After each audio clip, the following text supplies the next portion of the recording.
complicado decir cuál es el inicio. Yo recuerdo el poema de Juan Gonzalo Rossi, jugaba a la ronda entre chiquillos y tus manos temblorosas me eligieron, porque desde muy pequeña empezó el gusto por la palabra, en general la palabra. En la primaria, en la educación primaria, tuve la suerte de encontrar profesoras que me incentivaron al cultivo de la memoria, curiosamente, de la memoria, aprendiendo largos poemas que luego eran representados en las actuaciones escolares. En los primeros años de la adolescencia, digamos 13, 14 años, comencé a producir ya algunos textos, seguro que copias, muy malos, no guardo nada de eso, en toda la secundaria, hasta que se produjo un deslumbramiento. Yo recuerdo que tenía 15 años, había ido a hacer una tarea escolar a la Biblioteca Nacional, en el local de Abancay, y en la Biblioteca Nacional escucho que alguien dice que quería un poema, un libro, un poemario de Pablo Neruda. Y yo tenía 15 años, en esta secundaria no se llevaba el curso de literatura, horror, y ese nombre me pareció realmente inspirador. Entonces esa tarde busqué todo lo que pude encontrar en la Biblioteca Nacional y leí así, casi como una hondera entusiasta, para parafrasear a Pablo Neruda, todo lo que pude. Y entonces encontré que había otra manera de decir, que no era esa poesía tradicional que la primaria me había sido presentada, ¿no? Ya en la universidad es que descubro que este artefacto especial que es la poesía tenía distintas reglas de composición, que demandaba también un conocimiento más dedicado de lo que se estaba tratando, pero lo que puedo decir es que casi desde siempre mi actividad ha sido fundamentalmente de lectora y de escritora, que creo que es lo que más he hecho en toda mi vida, ¿no? Y si algún día se me despoja de tus calles, se me prohíbe recorrer tu perfil de guitarra, se me niega el derecho a encanecerme. Tenía la suerte de estudiar en el centro de Lima, ¿no? Las universidades estaban muy cercanas todas, la Universidad Villarreal, en Belén, en la calle Belén, la Universidad de San Marcos, en el Parque Universitario, la Católica, la Plaza Francia, frente a la Villarreal estaba Cayetano Heredia, y podríamos decir, nuestro gran patio universitario, la Plaza San Martín. Nuestras cafeterías universitarias eran el Boni, el Versalles, el Negro Negro, y había una actividad muy intensa de intercambio. Digamos que casi todos, a finales de la década de 60, la pasábamos de un local universitario a otro. Pasábamos de un recital a una conferencia, de la conferencia a una proyección cinematográfica, de ahí a los mítines políticos. Entonces, teniendo como centro la Plaza San Martín y la oportunidad de encuentros múltiples, van a surgir los movimientos poéticos, el germen de los movimientos poéticos, ¿no? De las universidades, pero no solamente de las universidades, porque por ejemplo también había una actividad, me estaba olvidando, el local de la NEA, que estaba muy cercano, entonces donde se reunían poetas que no eran necesariamente universitarios, pero sí una actividad de lectura muy intensa de los primeros trabajos poéticos. No se olviden además que el mundo estaba cambiando, que la poesía, muchos de los textos que se estaban produciendo, poesía y narrativa y teatro, tenían como leitmotiv, como motivo principal, el cambio de la cultura, el cambio de la sociedad. Había un reclamo por una justicia social efectiva, más vasta. Y nuevos sectores se iban incorporando, personas de distintas procedencias, también geográfica, se iban incorporando a la vida urbana, a la vida universitaria, y eso traía toda su carga de nuevas demandas, que efectivamente el texto poético empieza a registrar. ¿Qué será de mi voz si es algo tuyo con el sonido y los acentos solo por ti marcados?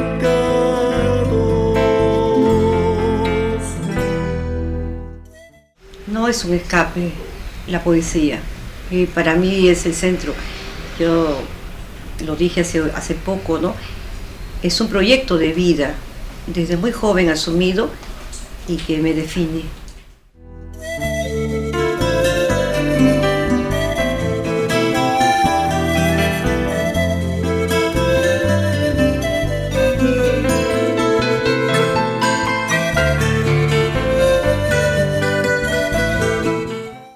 Y me gusta mucho esa figura porque es una de los propósitos más claros que tengo al momento de construir este objeto que es un poema.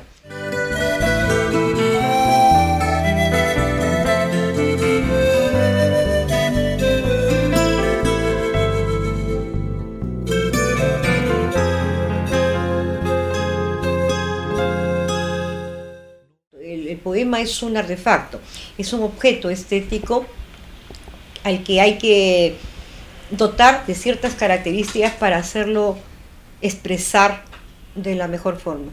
Hay una idea, pensamiento, que es inicial, llámese la inspiración o como quiera que se llame, hay una motivación inicial del poema, pero siempre en el caso mío hay toda una etapa posterior de persistente trabajo con la palabra, ¿no?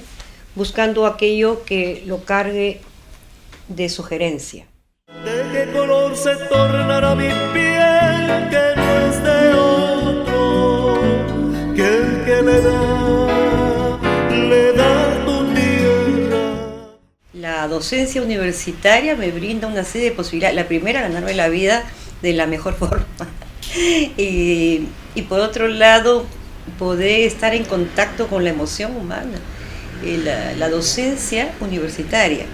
Más aún la docencia sanmarquina.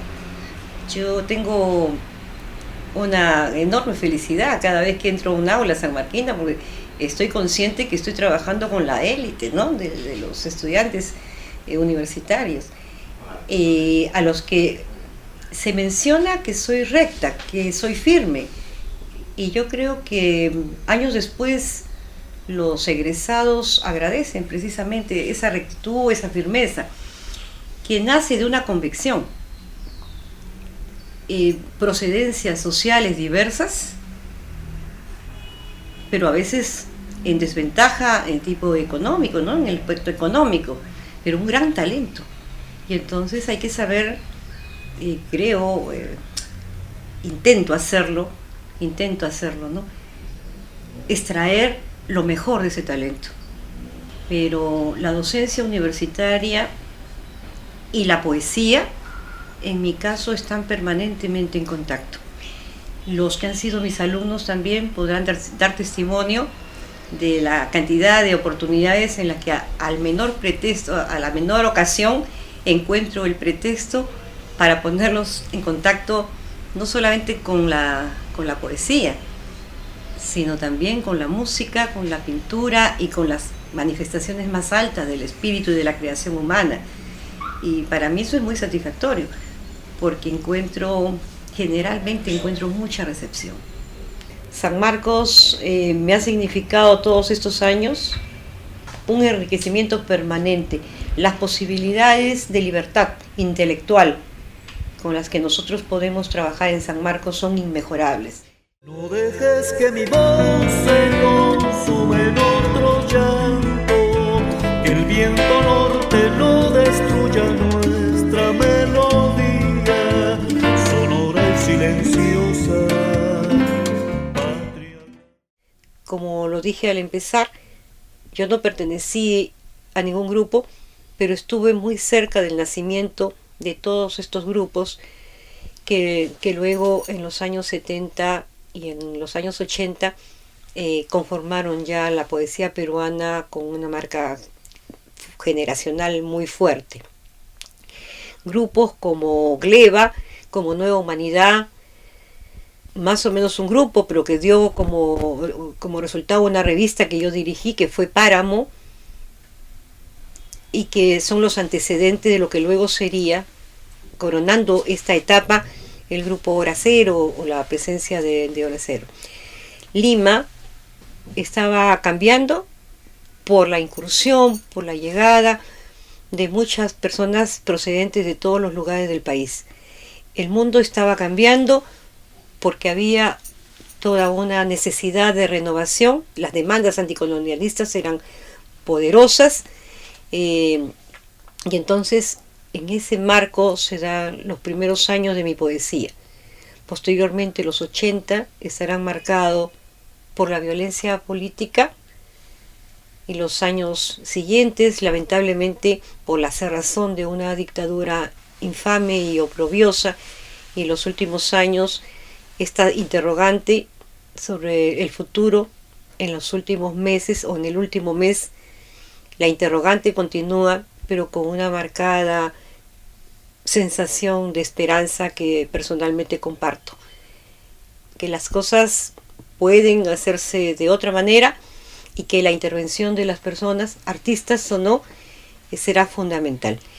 Y en esta medida yo creo que mi poesía ha estado siempre, a la vez que muy metida, no comprometida, sino metida en la realidad, también ha sido una poesía fuertemente individual. Varios de los que se han ocupado de mi poesía señalan precisamente la independencia que he construido, que me he esmerado en construir. Y si algún día se me despoja de tus